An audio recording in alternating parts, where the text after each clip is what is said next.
नमस्कार। Vision IAS के news today के इस अंक में आप सभी का स्वागत है। इस अंक में हम आपके लिए लेकर आए हैं यूपीएससी परीक्षा की दृष्टि से महत्वपूर्ण कुछ अहम खबरें। इस अंक के साथ मैं हूं दिव्या तोमर। आइए सबसे पहले बात करते हैं इस अंक की हेडलाइंस के बारे में। रिकॉर्ड 71 भारतीय विश्वविद्यालयों ने Times Higher Education World University Ranking 2022 में स्थान प्राप्त किया। एकीकृत नदी बेसिन प्रबंधन में क्षमता निर्माण के लिए नदी पारिस्थितिकी तंत्र में भूस्थानिक प्रौद्योगिकी के उपयोग पर समझौता ज्ञापन। आयात में गिरावट की वजह से उर्वरक के भंडारों में कमी हुई। प्रधानमंत्री फसल बीमा योजना बाधाओं से ग्रस्त है, इस पर पुनर्विचार करने की आवश्यकता है। और सरकार ने उपयोगकर्ताओं को मांग बढ़ने पर कोयले का आयात करने का परामर्श दिया। और अब खबरें विस्तार से।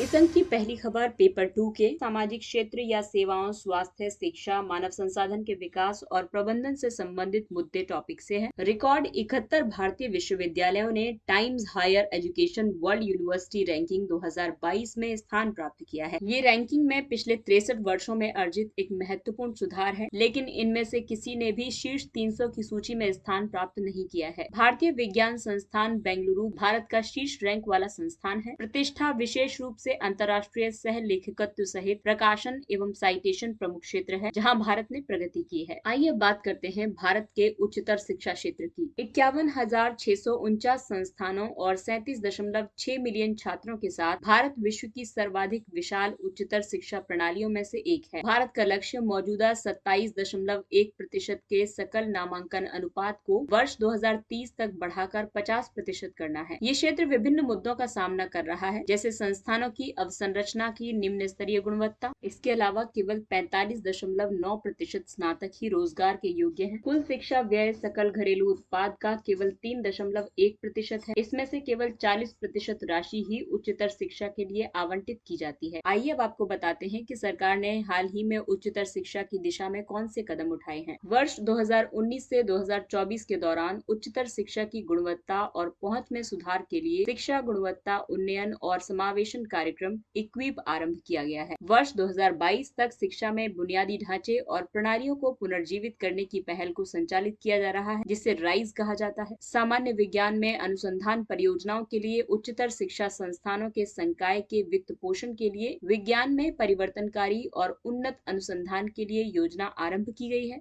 अन्य सरकारी कदम भी हैं, जैसे एक वार्षिक वेब आधारित अखिल भारतीय उच्चतर शिक्षा सर्वेक्षण आरंभ किया गया है। विश्वविद्यालय अनुदान आयोग उच्चतर शिक्षण संस्थानों की मान्यता और प्रत्यायन से संबंधित विनियम जारी करता है और उन्नत भारत अभियान संचालित किया जा रहा है।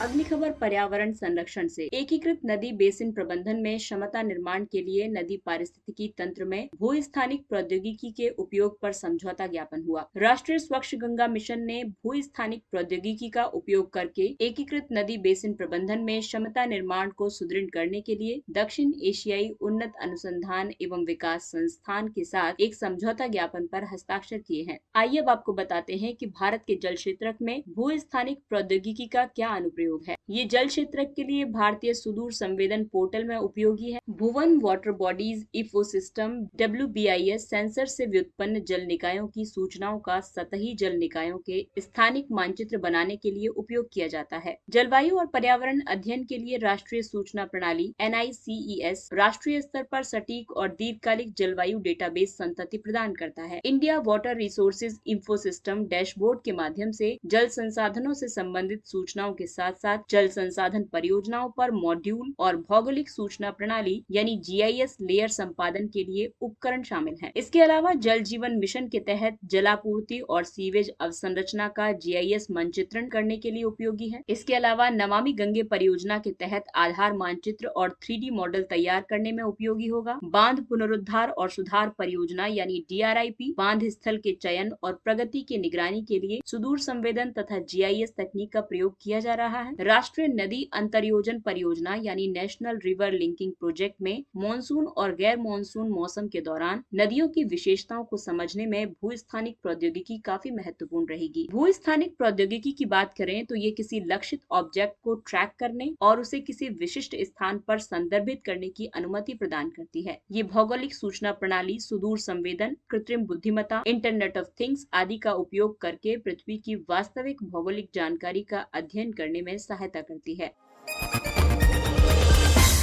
अगली खबर पेपर 3 के कृषि एवं संबद्ध क्षेत्र से संबंधित है। आयात में गिरावट की वजह से उर्वरक के भंडारों में कमी हुई है। उर्वरक विभाग के आंकड़ों से ये पता चलता है कि डाई अमोनियम फॉस्फेट यानी डीएपी, म्यूरेट ऑफ पोटाश यानी एमओपी और अन्य प्रमुख गैर यूरिया उर्वरकों के भंडार में गिरावट आई है। भंडार में मौजूदा कमी आगामी रबी सीजन में इनकी उपलब्धता को लेकर गंभीर चिंता उत्पन्न करती है। अंतर्राष्ट्रीय कीमतों में बढ़ोतरी की वजह से आयात में गिरावट आई है। इसके अलावा उर्वरकों की बिक्री के लिए सरकार द्वारा निर्धारित एमआरपी यानी अधिकतम खुदरा मूल्य आयात को हतोत्साहित करता है, क्योंकि इससे कंपनियों को न तो लाभ होता है और न ही हानि होती है। आइए अब आपको बताते हैं सरकार द्वारा घोषित उर्वरक नीतियों के बारे में। यूरिया के लिए लागू नई मूल्य निर्धारण योजना। इसके तहत निर्माताओं को उत्पादन लागत तथा बिक्री मूल्य के बीच के अंतर का भुगतान सब्सिडी के रूप में किया जाता है। दूसरा है नीम लेपित यूरिया नीति 2015। इसके तहत घरेलू उर्वरक कंपनियों के लिए अपने यूरिया उत्पादन का कम से कम 75% नीम लेपित करना अनिवार्य कर दिया गया है। तीसरा है फॉस्फेटिक और पोटाश के लिए पोषक तत्व आधारित सब्सिडी नीति 2010। इसके तहत सरकार उर्वरक में निहित विभिन्न वृहद सूक्ष्म पोषक तत्वों के भार के आधार पर वार्षिक सब्सिडी तय करती है। अंतिम है सिटी कंपोस्ट नीति 2016। इस नीति के अंतर्गत शहरी कंपोस्ट के विपणन एवं प्रचार प्रसार के लिए उर्वरक कंपनियों को 1500 रूपए प्रति टन सिटी कंपोस्ट की सहायता का प्रावधान किया गया है। वित्त वर्ष 2020 में भारत की उर्वरक खपत लगभग 60 मिलियन टन थी, जिसमें से 55% यूरिया था। इसमें वित्त वर्ष 2021 के दौरान 5 मिलियन टन की बढ़ोतरी होना अपेक्षित है। मार्च 2021 तक कुल घरेलू उर्वरक उत्पादन 37 मिलियन टन था। इसमें से यूरिया का उत्पादन 21 मिलियन टन था तथा 23 मिलियन टन का आयात किया गया था। अगली खबर पेपर 3 के कृषि क्षेत्र से। प्रधानमंत्री फसल बीमा योजना बाधाओं से ग्रस्त है, इस पर पुनर्विचार करने की आवश्यकता है। प्रधानमंत्री फसल बीमा योजना एक व्यापक फसल बीमा योजना है। इसे किसानों की कृषि संबंधी अनिश्चितताओं का निवारण करने के लिए आरंभ किया गया था। इस योजना को बाधाओं का सामना करना पड़ रहा है, जिसकी वजह से किसानों में असंतोष, राज्य सरकारों द्वारा योजना से बाहर निकलना और बीमा कंपनियों को ब्याज की क्षति आदि समस्याएं उत्पन्न हो रही हैं। प्रधानमंत्री फसल बीमा योजना के कार्यान्वयन में कई चुनौतियां हैं, जैसे किसानों को भुगतान में देरी, बीमा कंपनियां किसानों को समय पर भुगतान नहीं करती हैं, साथ ही राज्य सरकारें भी समय पर अपने हिस्से का प्रीमियम जारी नहीं करती हैं। बीमा कंपनियां एकत्र किए गए प्रीमियम की तुलना में किसानों को कम प्रतिपूर्ति प्रदान करती हैं। वहीं प्रशासनिक चुनौतियों की बात करें तो भले ही आगामी सीजन की फसल का समय आ जाए, लेकिन राज्यों द्वारा पिछले सीजन के उपज के आंकड़ों को समय पर अंतिम रूप प्रदान नहीं किया जाता है। आपको बता दें कि ये आंकड़े ही किसानों के दावों का समर्थन करने वाले प्रमुख मानदंड हैं। इसके अलावा भूमि का सही रिकॉर्ड उपलब्ध नहीं है। उत्तर पूर्व के राज्यों को बीमा कंपनियों द्वारा अभिरुचि का अभाव और प्रीमियम के अपने हिस्से का भुगतान करने के लिए राज्य के बजटीय संसाधनों की कमी जैसी चुनौतियों का सामना करना पड़ रहा है। इसके अलावा इसमें कई तकनीकी बाधाएं भी हैं, जैसे वर्षा और अन्य मौसम की स्थिति का विशुद्ध रूप से आकलन तथा भविष्यवाणी करना चुनौतीपूर्ण बना हुआ है। आपको बता दें कि प्रधानमंत्री फसल बीमा योजना के तहत किसानों द्वारा भुगतान किए जाने वाला प्रीमियम रबी फसलों के लिए 1.5%, खरीफ फसलों के लिए 2% और नकदी फसलों के लिए 5% निर्धारित किया गया है। इससे पहले वर्ष 2020 तक शेष प्रीमियम को केंद्र और राज्यों के बीच समान रूप से विभाजित किया जाता है। वर्तमान में केंद्र सरकार का योगदान असिंचित फसलों के लिए 30% और सिंचित फसलों के लिए 25% है। पूर्वोत्तर क्षेत्र के लिए केंद्र और राज्य के बीच सब्सिडी का हिस्सा 90 और 10 के अनुपात में है। अगली खबर पेपर 3 के बुनियादी ढांचा ऊर्जा क्षेत्र से संबंधित है। सरकार ने उपयोगकर्ताओं को मांग बढ़ने पर कोयले का आयात करने का परामर्श दिया है। विश्व का 5वां सर्वाधिक विशाल कोयला भंडार तथा दूसरा सबसे बड़ा कोयला उत्पादक होने के बावजूद भारत ने उपयोगकर्ताओं से कोयले का आयात करने का सुझाव दिया है और इसके पीछे उत्तरदायी कारक ये है कि विद्युत की मांग में वृद्धि होने की वजह से विभिन्न विद्युत संयंत्र ईंधन की कमी के तहत बंद होने की कगार पर हैं। केंद्रीय विद्युत प्राधिकरण के आंकड़ों आंकड़ों से ये पता चला है कि कोयले से संचालित 135 संयंत्रों में से आधे से अधिक के पास एक सप्ताह से भी कम समय के लिए कोयले की आपूर्ति शेष है। कोयले द्वारा उत्पादित विद्युत का भारत के विद्युत उत्पादन में 70% से अधिक का योगदान है। इसी को देखते हुए कोयला क्षेत्र के लिए सरकार ने कई पहलें आरंभ की हैं। जैसे निजी क्षेत्र में भारतीय और विदेशी कंपनियों के लिए वाणिज्यिक कोयला खनन की स्वीकृति प्रदान की गई है। व्यवसाय करने में सुगमता सुनिश्चित करने के लिए खनिज विधि संशोधन विधेयक 2020 प्रस्तुत किया गया है। कोयला खान अधिनियम 2015 पारदर्शी नीलामी के माध्यम से कोयला खदानों के आवंटन को सक्षम बनाता है। आर्थिक मामलों की मंत्रिमंडलीय समिति ने एक नई कोयला लिंकेज नीति को स्वीकृति प्रदान की है। इसके तहत विक्रम नीलामी के माध्यम से विद्युत संयंत्रों को ईंधन की पर्याप्त आपूर्ति सुनिश्चित की जाती है। कोयला गुणवत्ता निगरानी के लिए उत्तम यानी पारदर्शिता लाने के लिए खनन से प्राप्त कोयले का तीसरे पक्ष द्वारा मूल्यांकन एप्लीकेशन लॉन्च की गई है। हालांकि भारत में कोयला क्षेत्र के समक्ष कई चुनौतियां भी मौजूद हैं, जैसे भूमि, पर्यावरण और वन संबंधी स्वीकृति में देरी, परिचालन और रखरखाव की उच्च लागत, साथ ही भारतीय कोयले की गुणवत्ता जिसमें कि सिलिका और एल्यूमिना की अधिक मात्रा होती है।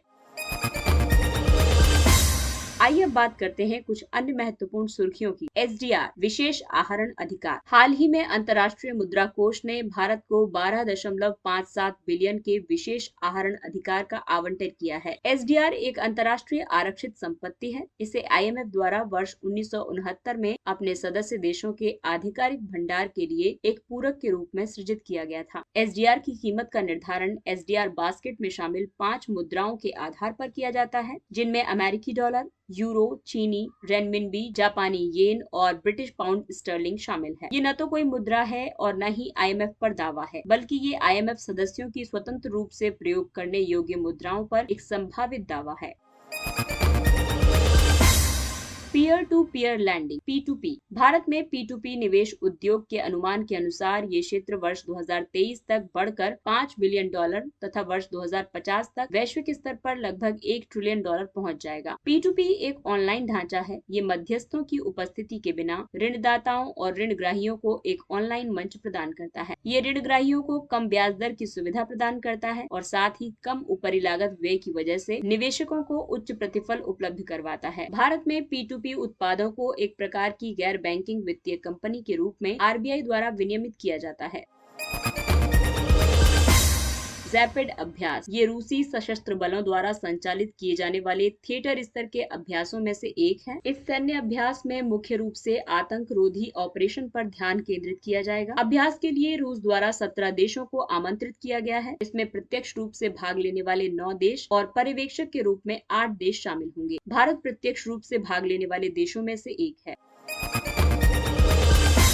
रैप्टर्स शिकारी पक्षी। अंतर्राष्ट्रीय प्राकृतिक संरक्षण संघ IUCN और बर्ड लाइफ इंटरनेशनल के नए विश्लेषण के अनुसार विश्व भर में शिकारी पक्षियों की लगभग 160 प्रजातियां संकटग्रस्त हैं। पर्यावरण क्षति, प्रदूषण, मानव वन्य जीव संघर्ष और जलवायु परिवर्तन आदि उनके संकटग्रस्त होने के कारणों में शामिल हैं। इंडोनेशिया में रैप्टर प्रजातियां सर्वाधिक संख्या में पाई जाती हैं। इसके बाद कोलंबिया, इक्वाडोर और पेरू का स्थान है। भारत ने अफ्रीका और यूरेशिया में प्रवासी शिकारी पक्षियों के संरक्षण के लिए एक रैप्टर समझौता ज्ञापन पर हस्ताक्षर किए हैं। इसमें शिकारी पक्षियों की 76 प्रजातियां शामिल हैं, जिनमें से 50 से अधिक भारत में पाई जाती हैं। इनमें क्रिटिकली एंडेंजर्ड गिद्ध भी शामिल है। हालांकि ये समझौता ज्ञापन कानूनी रूप से बाध्यकारी नहीं है। विश्व स्तर पर वृक्षों की स्थिति 2021। इसे लंदन स्थित botanical gardens conservation international BGCI द्वारा जारी किया गया है। BGCI यूनाइटेड किंगडम की एक स्वायत्त परोपकारी संस्था है। इसे वर्ष 1987 में स्थापित किया गया था। ये पादप संरक्षण के लिए विश्व के वनस्पति उद्यानों को एक वैश्विक तंत्र से जोड़ने के लिए कार्यरत है। ये एक सदस्यता आधारित संगठन है जो विश्व के 100 से अधिक देशों में स्थित वनस्पति उद्यानों का प्रतिनिधित्व करता है। इस रिपोर्ट के मुताबिक भारत की 18% वृक्ष प्रजातियों के समक्ष विलुप्त हो जाने का खतरा विद्यमान है। भारत 650 स्थानिक वृक्ष प्रजातियों की स्थली है। आपको बता दें कि ये प्रजातियां और कहीं भी नहीं पाई जाती हैं। साथ पहल। हाल ही में साथ पहल का उद्घाटन जम्मू कश्मीर के उपराज्यपाल के द्वारा किया गया था। ये स्वयं सहायता समूह से संबद्ध महिलाओं के लिए आरंभ किया गया एक ग्रामीण उद्यम त्वरण कार्यक्रम है। ये स्वयं सहायता समूहों से जुड़ी महिलाओं द्वारा निर्मित उत्पादों पर मार्गदर्शन प्रदान करेगा और इन उत्पादों को बाजार से जोड़ने में मदद करेगा। साथ ही इन महिलाओं को मार्केटिंग, पैकेजिंग और ब्रांडिंग के बारे में भी जानकारी प्रदान करेगा। इस पहल का उद्देश्य कौशल योग्यता प्रदान करना और महिलाओं के ऐसे व्यवसायों को उच्च स्तर के उद्यमों में बदलना है। आइए बात करते हैं सुर्खियों में रहे स्थलों के बारे में। ओरांग राष्ट्रीय उद्यान। असम सरकार ने राजीव गांधी ओरांग राष्ट्रीय उद्यान का नाम बदलकर ओरांग राष्ट्रीय उद्यान कर दिया है। ये राष्ट्रीय उद्यान ब्रह्मपुत्र नदी के उत्तरी तट पर स्थित है। इसे वर्ष 1985 में वन्य जीव अभ्यारण्य के रूप में स्थापित किया गया था। वर्ष 1999 में इसे राष्ट्रीय उद्यान घोषित कर दिया गया था। इसे मिनी काजीरंगा के रूप में भी जाना जाता है, जहाँ एक सींग वाले गेंडे पाए जाते हैं। चिल्का झील। ओडिशा तट पर अवस्थित चिल्का झील में इरावदी डॉल्फिन मृत पाई गई है। चिल्का एशिया में लवणीय जल की सबसे बड़ी झील है और ये विश्व का दूसरा सबसे बड़ा तटीय लैगून भी है। चिल्का झील वर्ष 1981 के रामसर अभिसमय के तहत नामित होने वाली अंतर्राष्ट्रीय महत्व की प्रथम भारतीय आर्द्रभूमि है। आपको बता दें कि इरावदी डॉल्फिन को IUCN की रेड लिस्ट में एंडेंजर्ड का दर्जा प्राप्त है। इसके साथ ही ये अंक समाप्त होता है। अगले अंक में फिर मुलाकात होगी कुछ अन्य महत्वपूर्ण खबरों के साथ। तब तक अपना ख्याल रखिए, सुरक्षित दूरी बनाए रखिए, मास्क पहनिए, हाथ और मुंह साफ रखिए, बेहद आवश्यक होने पर ही घर से बाहर निकलिए और टीकाकरण अवश्य करवाइए। और अब हमें यानी विजन IAS की पूरी टीम को दीजिए इजाजत। नमस्कार।